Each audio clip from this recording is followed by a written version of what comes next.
Un'altra buona gara, abbiamo iniziato bene, siamo stati bravi e fortunati a fare gol subito, abbiamo chiuso la partita sul 3-0 al primo tempo e dopo è stato tutto più facile, li abbiamo aspettati e siamo riusciti a chiuderla ancora più ampiamente. Contro una buona squadra alla fine e non era facile, anche se è stato un risultato largo. Solitamente nelle ultime partite abbiamo faticato un po', vedi domenica con il Camat abbiamo un po' sofferto, è stata sì, come hai detto tu, una vittoria di gruppo,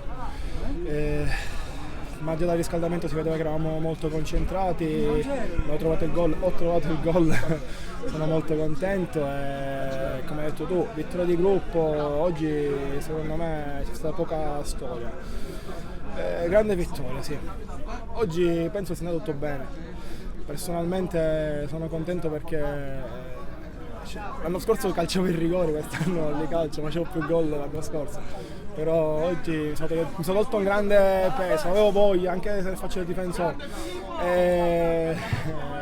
poi volevo dire una cosa, volevo dedicare il gol alla mia famiglia, specialmente a mio padre perché purtroppo lo vedo poco per via del lavoro e oggi per me è stata un'emozione enorme, enorme, enorme. Serve umiltà, non ci dobbiamo cullare sui risultati, sul vantaggio che abbiamo, anche perché da domenica c'è un test importante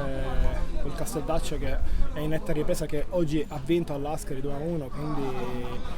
sempre umiltà, lavorare sodo come ogni settimana e poi i risultati vengono da sé secondo me, quindi umiltà è la parola principale per noi.